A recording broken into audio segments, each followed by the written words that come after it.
আজকে খুব গুরুত্বপূর্ণ একটি কমেন্টসের অ্যান্সার করব, যে কমেন্টসের বিষয়ে অনেকের মনে সংশয় থেকে থাকে, অনেক সংসার ভেঙে যাচ্ছে এর কারণে।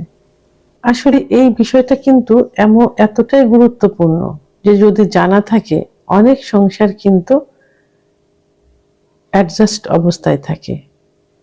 দেখা যায় বিয়ের প্রথমে অনেকের বাচ্চা খুব সহজেই কনসেপ্ট করে না, আবার অনেকে নিজেদের একটু রিল্যাক্সেবল জীবনযাপন করার জন্য অথবা একটু প্রতিষ্ঠিত হওয়ার জন্য প্রথম বাচ্চা নিতে চায় না, কিছু পদ্ধতি অবলম্বন করে। এই অবলম্বন করার কারণে যে একটা গ্যাপ, এই গ্যাপের কারণে পরবর্তীতে যখন বাচ্চা নিতে চায় তখন আর বাচ্চা কনসেপ্ট করে না অনেকের।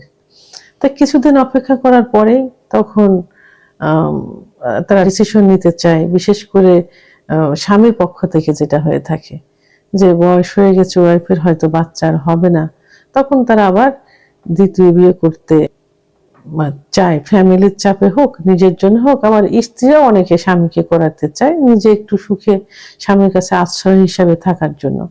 অনেক বাংলাদেশের মেয়েরা এভাবে অবহেলিত হয়ে শুধু স্বামীর কাছে একটু থাকার জন্য এটা করে থাকে। আবার অনেকে প্রথমে বাচ্চা কনসেপ্ট করে, যে কোনো কারণে বাচ্চা অ্যাবর্শন হয়ে যাক আর নিজেরা বাচ্চা মানে অ্যাবর্শন করুক, ডিএনসি করুক, পরবর্তীতে আর বাচ্চা হতে চায় না।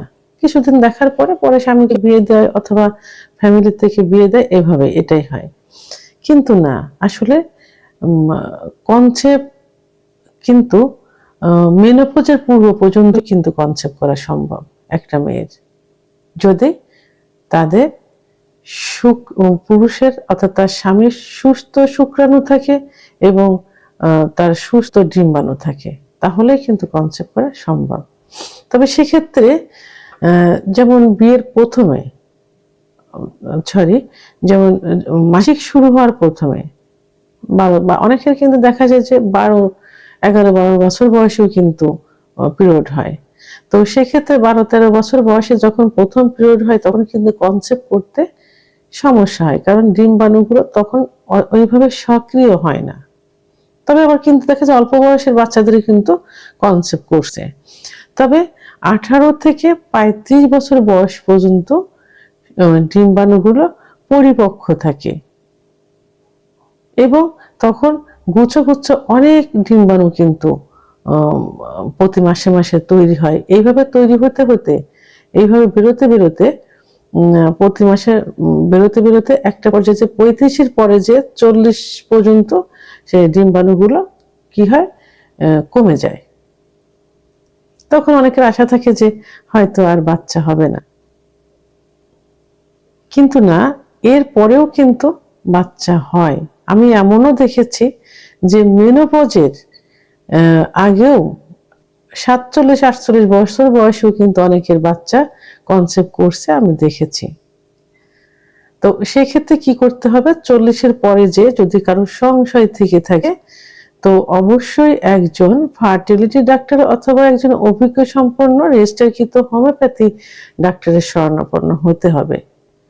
তখন একটা টেস্টের মাধ্যমে, এমএইচ টেস্টের মাধ্যমে নিশ্চিত হওয়া যাবে যে কি পরিমাণ ডিম্বাণু আছে।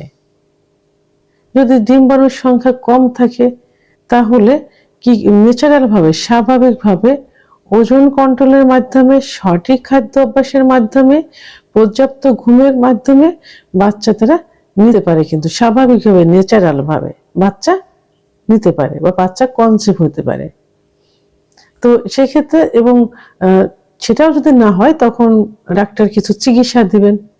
চিকিৎসা দিলেও, কারণ অনেকে ওজন যেটা বললাম, অনেকে যদি চর্বি থাকে, অনেক স্বাস্থ্য ভালো থাকে, মেদ বেশি থাকে, লয়ার অবডোমেনের চর্বি বেশি থাকে, তখন কিন্তু বাচ্চা কনসেপ্ট করতে সমস্যা হয়। তো এই সব কিছু ডাক্তারের তত্ত্বাবধানে থেকে স্বাভাবিক চিকিৎসার মাধ্যমে কিন্তু এই 45 বছর পর্যন্ত কিন্তু বাচ্চা কনসেপ্ট করানো সম্ভব, স্বাভাবিক নিয়মে, ন্যাচারাল ভাবে। তবে আমি কিন্তু আমারও বলছি, আমি এমনও দেখেছি মেনোপজের পূর্ব পর্যন্ত 47-48 বছর বয়সেও কিন্তু অনেকে বাচ্চা কনসেপ্ট করছে। তো সর্বশেষ যে যদি বাচ্চা কনসেপ্ট না করে, তখন আইওআই এর মাধ্যমে, আইভিএফ এর মাধ্যমে কিন্তু সন্তান ধারণ করাতে সক্ষম, যেটা ডাক্তাররা এখন করছেন। তো সেক্ষেত্রে ৪৫ বছর পর্যন্ত আগে একটাই ছিল, এখন কিন্তু অনেক জায়গায় দেখা যাচ্ছে ৫০ বছর বয়স পর্যন্ত কিন্তু আইওআই এবং আইভিএফ এর মাধ্যমে সন্তান ধারণ করাতে সক্ষম হচ্ছেন। ভিডিওটি সম্পর্কে যদি কোনো মতামত থেকে থাকে অবশ্যই কমেন্টসের মাধ্যমে জানাবেন। আর ভিডিওটি ভালো লাগলে লাইক, কমেন্ট, সাবস্ক্রাইব করে আমার সঙ্গে থাকুন। আল্লাহ হাফেজ।